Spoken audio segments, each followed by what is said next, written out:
Hey folks, and welcome back to the channel as I bring you another edition of Behind the Play. And in this one, I just want to take a look at all of the terrain that we saw at the Blast Spring Bounty, as it was the first Tier 1 event that featured play on the new version of Train. And so I just kind of want to take a look at what we saw teams doing on Train, what maybe meta is being established early on, what sorts of patterns are we seeing, what works, what isn't, what looks interesting, what still is a head scratcher, just an all free-for-all for Train. And I did do a video on kind of the first game of Train that we saw at the Blast Bounty already. So if you want to go take a look at that video, I kind of established some kind of initial impressions, and I'll go over a little bit of that in this video, but I want to kind of focus on the other handful of games that we saw and maybe show some cool strats that I saw for the most part and some things to keep an eye on going forward. A little bit of housekeeping before we jump into the gameplay. If you're not already subscribed to the channel, please do. I would appreciate that so very much, as we are growing this channel at a pretty nice rate, and I really do appreciate all the support, and I hope we can just keep it up. And if you wind up liking this video, thumbs it up, leave a comment down below, have a discussion down there. That helps the algorithm, helps the channel grow, all that jazz. So just hope that you can do that for me if you don't mind. But without further ado, let's hop into some Train. So unfortunately, we didn't get that much more Train out of the tournament as I had hoped.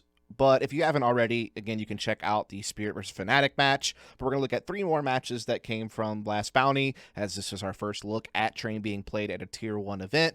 And kind of what we saw in the Spirit Fnatic match, and even some of these smaller online games for this map so far, really kind of a lot of the core fundamentals of Train remain the same to a degree. So, on the T side, you kind of have 3 main anchor positions that I kind of talked about in the Spirit Fnatic video, where you're going to have at least one player pretty much in all of these locations as a T if you're playing some sort of default. So you want someone that's Ivy that's making sure that no CTs are pressing out Ivy to flank. Also, it's giving you a potential lane to split the outer yard at some point in the round, whether it be early, mid, or late round, or maybe even sneak a player back halls into some type of inner split. Then obviously this is your main route into getting into outer yard, and so you're going to have some numbers of players here, but you're going to have at least one player kind of anchoring that, maybe making sure CTs aren't getting aggressive.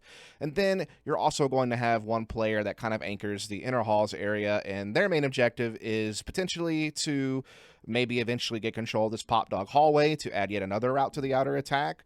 Or at the very least, they're going to make sure that there's no inner pressure, because really making sure that you cut off this stairwell early is pretty huge, because otherwise the CT could maybe get aggressive and use this to get Pop Dog Hall control of their own and really cause you some problems. And so those are kind of like the 3 main anchoring points. But from there, it could really go a bunch of different ways. Like you can see, maybe some sort of 2 players working Ivy, 2 players working outer, while you have kind of your one guy here that's lurking inner halls, maybe becomes Pop Dog later.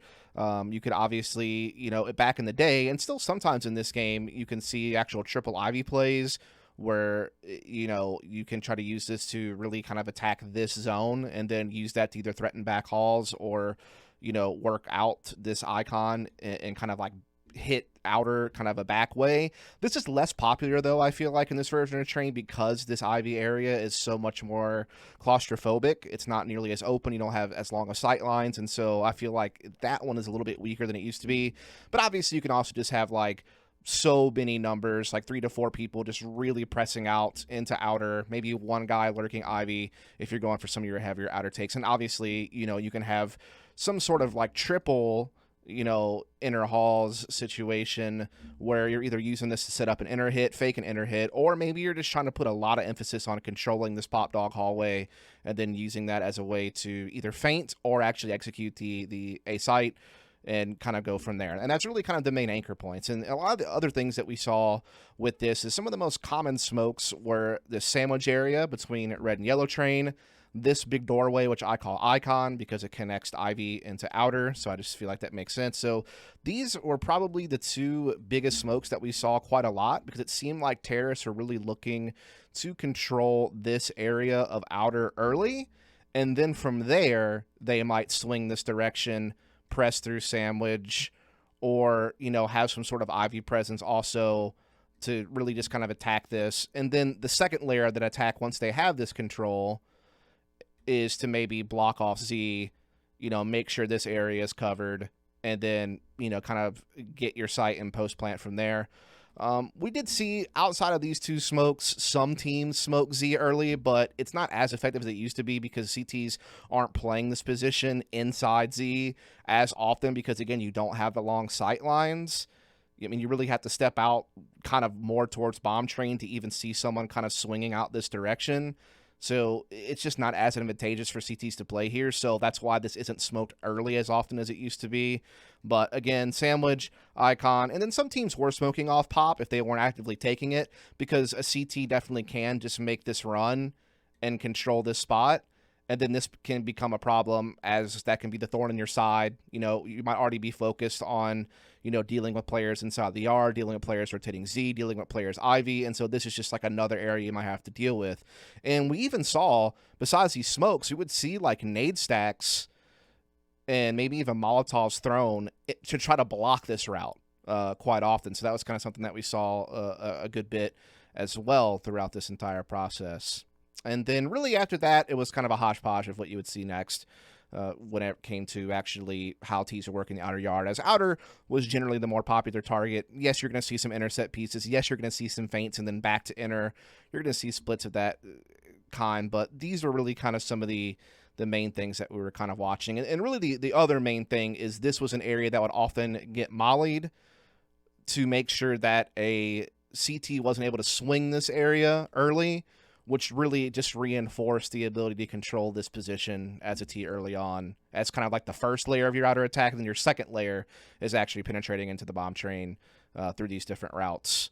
So that was kind of the basics. And then for the CT side, really kind of similar stuff. You usually have some type of inner anchor who's kind of either pressuring these stairs or at least jiggle peeking it to see if he sees numbers, can drop a molly, drop a smoke, back off, get a rotation, play from there, or play for retake. So then somebody was usually watching Ivy, whether it was an opera, because this is one of the few long sight lines that are left, or just kind of at least somewhat patrolling this while still assisting outer. And then the other three could really rotate between playing up close E-box, getting up close in Pop, getting up close on Olaf, trying to play the sandwich area if it's not smoked off, or at least trying to put some sort of pressure on this to slow tees down as best as possible.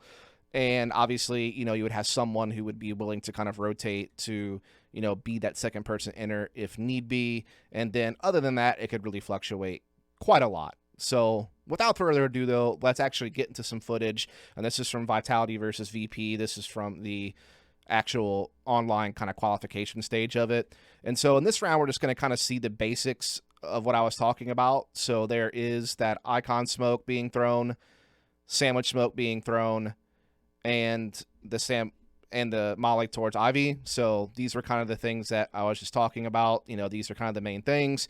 And they actually swing red train pretty early here rather than trying to lock this zone down. Rops is kind of controlling that, but they're really trying to get Flames and Mezzi out here and really trying to attack. And this Molotov back train in this heaven position is also pretty common.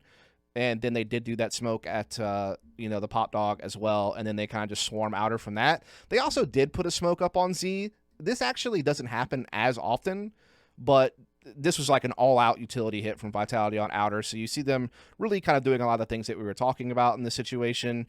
Unfortunately, though, just that initial swing around red train into outer, they lost those duels. Electronic able to come up with them. And really, as this kind of plays out, while they do battle themselves back into a 3 versus 3, Flamus wasn't spotted at hell position. He's able to get man advantage back for Virtus Pro at that point. And really the round just kind of slows down from there. We do see a couple of kills, as things are kind of lingering around as best as possible. But Flit ultimately does clutch up this round, although the result really doesn't matter as much. Really just wanting to show some of the basics. And so here's a slower round from Vitality. Again, they're smoking sandwich. They put a little bit of Ivy presence, but back off of it pretty late. Actually, the CTs put a smoke there, so that kind of gives Vitality a freebie to move a T away from that.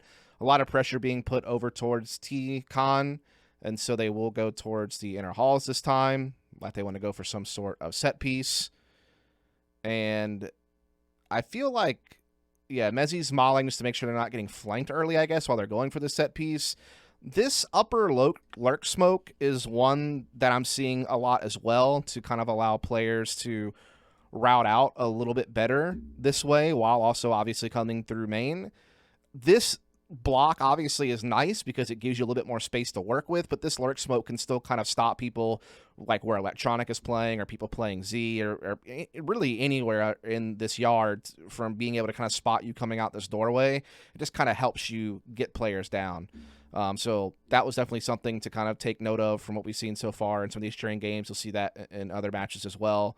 In this case, they molly Z as well as molly kind of the, back Thomas area and try to use this to split inner from upper and lower side and actually do get some penetration on the site, but then eventually do lose Flames as he was trying to push a little bit deeper. And while they do get bombed down, they ultimately do lose this 2 versus 2, but just kind of at least shows you some basics of kind of a inner take. Now I'm going to speed up this round a little bit because they played this one kind of slow, but this was them going for more of a 2-2-1 situation, so actually taking control of the Pop Dog hallway, after kind of fending off any CT early. The thing is, once a CT drops a smoke there, you know that you don't have to really worry about that unless they get really sneaky and try to push through it, so it kind of gives you a chance to really focus on this hallway, which they do. So they got to get everyone in the positions that they want.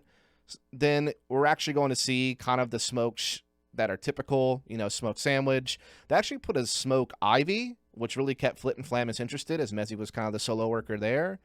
And then from there, we see that Molly back bomb train. They're, really kind of controlling the space by having the smoke here and having Mezzi putting Ivy pressure. So kind of getting that first layer of outer control. But then after that, eventually you're going to have to either deal with this Hell player, swing sandwich, or swing this side. And, with Ziwu being here, they're trying to also get that route added as well. And in this situation, as things play out, Ziwu able to eventually get in position. Flames does get the entry there onto Icy with the Tech 9. So they're able to get to that next layer of the outer side at that point. They catch Fame on the rotation. Mezzi gets the info on Flamus's position.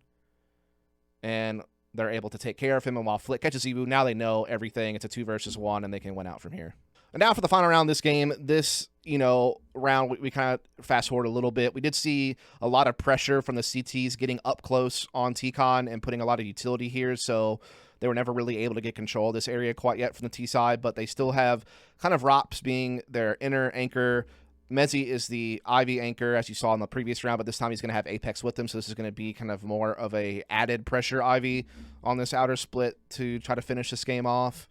And again, we're going to see the basic utility come down at Sandwich and at Icon. This is a little bit deeper than I'm used to seeing. And usually I see this smoke a little bit more this direction to really cover this up a little bit more nicely. So this is a slightly different Sandwich smoke, but still serves a lot of the same purpose.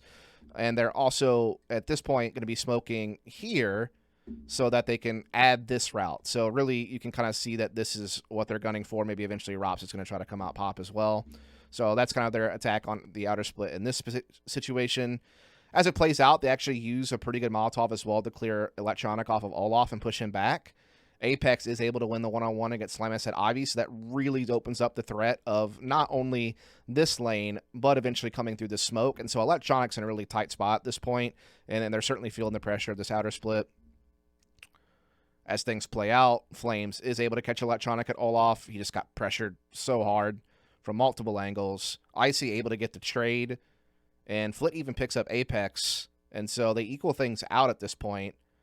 But Mezzi gets a 1-for-1 trade there to put this back into a 2 versus 2. They're able to get the bomb back. They have just enough time to work this out and win just enough key fights to wind up winning the round. But that was just kind of showing you some basics of outer takes from the T side. But now we'll look at some more specific strats from another game. So now we're going to look at something a little bit more technical. And this is going to be when Ints play Falcons. And we're going to kind of speed it up because they essentially are setting up for an intercept piece right off the rip. So I have noticed that a lot of teams are using a Molotov here as opposed to a smoke. But I think that to stage your smokes for later.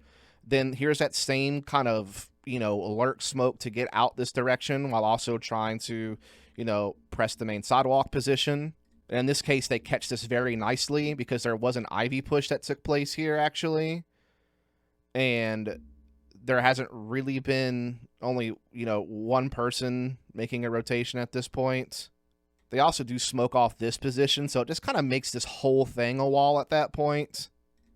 Unless you get some type of elevation on one of these boxes, which is actually mollied off at this point. So it really forces CTs to only be able to play where this smoke is essentially, or playing from back here or somewhere along these lines. And again, it's also letting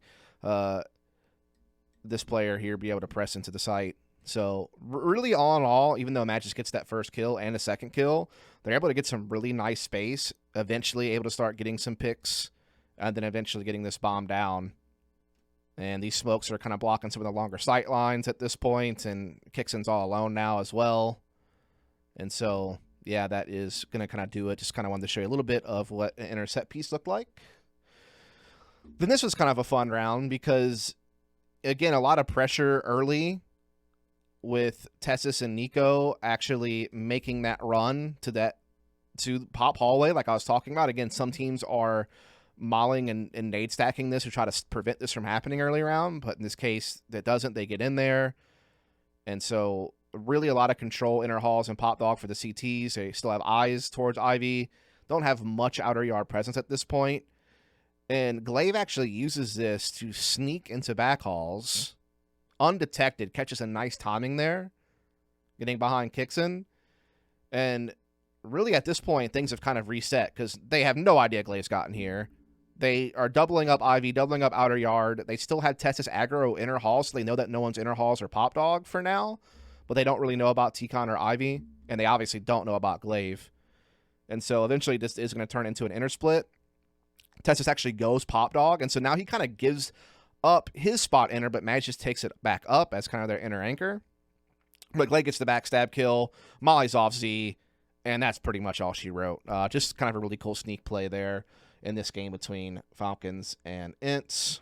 Then we'll take a look at round 16 from this game because Falcons kind of did a slightly different variation of smokes to their outer take. So not only did they smoke Sandwich and Molly off Ivy, so this is very common. This smoke's very common. They didn't smoke Icon, though. So instead, they took care of Ivy. They took care of Sandwich, but they put a smoke here to stop CT being able to deal with them E-Box, which I guess gives them just a wider swing onto this is really kind of what they're going for here. So it's just a slightly different thought about how you want to kind of get into outer yard, but Kaspersky playing up close at Olaf is going to get the first kill, kind of slows things down a little bit. Counter smokes come out as well. So CTs really control a lot of the outer yard space still. They're just putting relentless pressure on T-Con as well. But Tessus was kind of able to lurk around that smoke behind E-Box, eventually pops off a couple of entries, Molly's off the Z rotation. And so this round actually gets kind of dangerous. They put a lot of outer pressure, but then they go for the inner hit, smoke off sidewalk, make their way in, get bombed down. But ultimately, a retake is going to be won in this case. So Falcon's not quite winning, but just a little bit of a different take on how they were trying to attack outer here. But they just got so much counter utility thrown at them that they really had to kind of redirect. And then last round from this game is the final round that I wanted to show here that helps Falcons actually ultimately win this game. And this was just a super heavy outer take from Falcons, just lots of utility. So they're, again, throwing that smoke by E-Box and smoking Sandwich and doing the incendiary at Ivy. So these are, again, two very common ones. This smoke is different. I'm not really seeing anyone else do this. And they also do get the Icon smoke down as well this round. So you can really just see how much they're blocking here. You know, this is blocked, this is blocked, this is blocked, this is blocked. They're trying to really control this space, but Glaive is playing inside the smokes. Maybe he's going to try to mess with that. Kaspersky has to worry about pop hallway, but he also has to worry about a T running down this stretch with this smoke as kind of an extra barrier of protection. And as you see this play out, Tessus and Nico do wind up fighting with Glaive in all off with a 1-for-1 trade. They burn Potty out of hell, put him in open space. Nico able to take that frag. And it evens out into a 2 versus 2, a very chaotic round. But ultimately, Kaspersky gets caught here. And now they have a 2v1, and they're ultimately able to wrap up the round. So in that round, we really just kind of saw everything. Like, we saw all the utility. We saw the two most common smokes, this common Molotov. But again, they're adding this kind of E-Box smoke that you don't see as often. And they were even able to get some utility into Z as well. So, again, just a little bit of a different look there. All right, and now we'll All right, so now we'll take a look at our last game of this video, and that is going to be Complexity taking on Virtus Pro. And we will see just kind of some standard outer hits from Complexity to kick things off here in rounds 3 and 7. So there is the sandwich smoke, there is the icon smoke, there is also the smoke pop. So again, very common stuff that we've been seeing in a lot of the other games as well that we were talking through. So they just kind of added the pop dog smoke as well. But again, these smokes are very, very common. They're kind of doubling up here to try to get some pop dog control. But other than that, everything is pretty standard on this. Although they never actually are able to get into the outer yard with those initial smokes, but Grim does pick up electronic getting aggressive, is eventually traded. CT's now control T-Con, and, you know, they have pop smoked off. So pretty good control through and through on the outer yard at this point for the CTs. JT does catch Flit, and so now they do actually have a 3-lane approach to this outer yard by re-smoking Icon and remiling off Hell and Ivy position. Problem is Fame backstabs them in pop, and so you could see the potential of how this was going to work out with this being blocked off, this being blocked off, this being blocked off. He's going to have an ability to flank. They're trying to route this direction with 3 players between T-Con and Pop, so you could really see the potential on this, but this backstab really just kind of crushed that, but you could see the theory that was there for sure. But here's round 7, where things are more successful from Complexity on this typical kind of outer hit. Again, smoke sandwich, smoke icon, smoke towards pop dog doorway. They are going for more of a 3-1-1 setup that we saw from last time, but they are more passive towards Ivy in this particular case. And they have just a big skirmish inside pop halls, and Grim wins it. And so this is going to give man advantage to Complexity. And they have, you know, really control of, you know, not only the T-Con route, but pop dog route. And CT still can't know for sure that no one's Ivy. Slow things down a bit. Eventually do catch one inside pop hallway. But 1-for-1 trade outer there. Now we have a 2v2. Catch electronic in awkward space, and ultimately able to win the round. We're going to go to round 10. This was a nice attempted double fake from Complexity, where they go inner to outer and then back to inner. And I think we also see kind of a smoke that's going to be something I think a lot of people are going to use later. So if you would like to go look at this, this is round 10 Complexity versus Virtus Pro. I want you to go look at Halzerk's POV from this. And again, they put the outer pressure on with those smokes, you know, here and here, typical stuff, but they're getting counter utility inside T-Con, so they're getting really kind of stuff in that position. So they pivot, leave Grim there, pressure Pop Dog, but then they also start pressuring over towards Ivy. You know, you got Nick X jiggling here, you got them putting pressure, they've already forced a player to rotate. You kind of see what's happening, but Halzerk throws this smoke from here in Brown Halls, and it lands here, which really kind of sells that they're trying to block this rotation and pressure an inner hit. So it's keeping Flit and Fame very interested. They also mollied this position out to really kind of unsettle Flit. And so it really does sell the fact that they're trying to go for an inner execute. Unfortunately, Halzerk misses a flash on this one that Nick X was, I think, was going to use to try to sneak through the smoke. He throws a second one, though, and so they kind of keep it going. Then they put outer pressure, but then they double back into the inner hit, but Nick X gets shot in the back, unfortunately. JT gets caught. So Fane does a really good job anchoring this position, and ultimately will win out this 3 versus 2. But you can kind of see the back and forth pressure that Complexity's trying to put there, and I feel like the smoke that was being thrown by Halzerk from the position that he's at right here is a really nice one, because if you have pop dog control, like this pop dog hallway control, and you still have some presence, let's say here and here, and you're throwing a smoke from this position that threatens inner very effectively, but you can still very quickly pivot to an outer split from it, I feel like that could be a very dangerous smoke that people are going to want to keep an eye out for. And now we're going to take a look at one final round here, and I want you to note the utility that VP uses this round. So there is the Molotov and HE grenade thrown to prevent CTs from getting into this area early. I was kind of talking about that earlier in the video if you don't recall. So that is, again, something that I think is going to be pretty meta in some of these outer takes where you're trying to prevent CTs from getting inner halls, or it's helping you be able to focus on putting numbers inner halls as a terrorist, slowing down CTs from coming this direction by using, the Molotov, HE grenade, things of that nature. So really all you have to focus on is this route. And then if you can deal with any CT aggression from that route, then you can basically kind of ensure that you have pop control unless somehow the CTs beat the timing on this utility here. As it happens, they kind of trade 1-for-1 in this situation,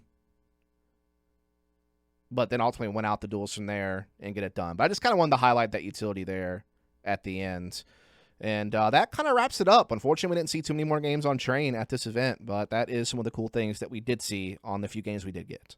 And folks, that's going to do it for this edition of Behind the Play, as we got to take a look at some of our first viewings of Train in a Tier 1 competition. Obviously, it was still banned quite a lot. It was avoided for the most part. We didn't get to see a lot of action on Train at Blast Bounty.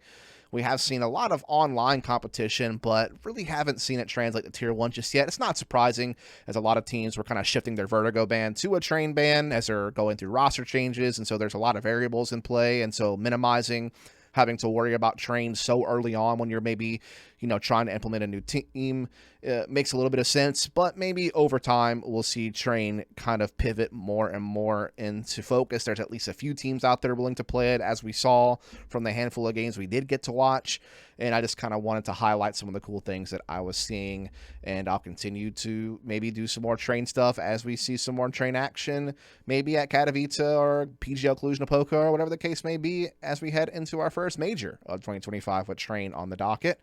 But that's going to do it for this one. Hope you enjoyed it. If you did, please like the video, comment down below, subscribe to the channel, all that jazz, and I'll catch you on the next one.